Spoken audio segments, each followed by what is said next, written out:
Good day guys, for today's video pupunta ako ngayon dito sa may Papa Chan.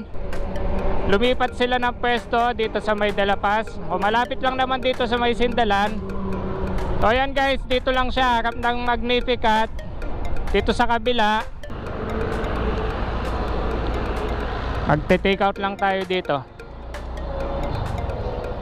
Ayan o, Papa Chan Pares Overload, only rice 89 pesos. Wow. Meron pong Pares Overload. Aha. So guys, wala silang walang lechong kawali, no?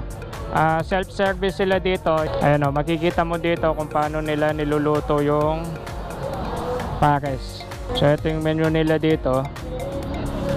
So yan guys, wala silang lechong kawali. Lang, chicharong bulaklak tsaka tokwa. So yan guys, ito yung take out natin na Pares. So kakainin ko na lang to sa bahay. Tatlo yung binili ko, nagpabili din itong mga kapatid ko, atid ko lang sa kanila.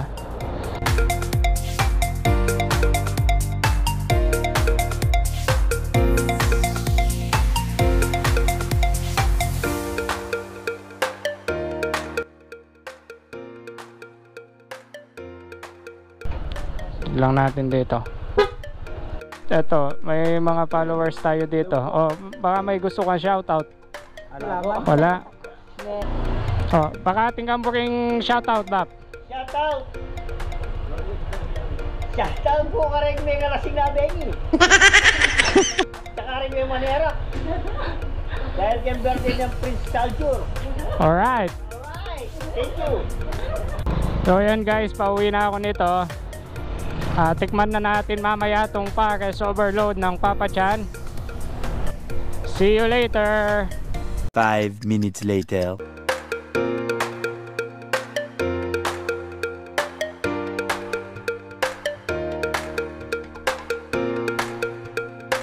So ayan guys, tikman na natin tong Pares. So ayan o. Tingnan nyo tong chicharong bulaklak plus may tokwa. Yun nga lang, wala daw silang available ngayon na lechong kawali. So sana next time matikman natin yung lechong kawali nila. So wag muna nating timplahan. Sabaw muna.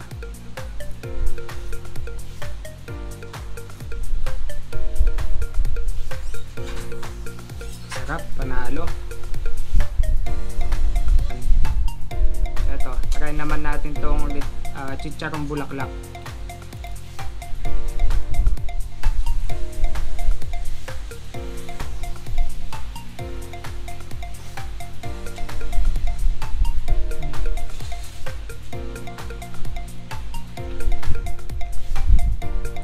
So yun, kain muna ako guys. That's all for this vlog.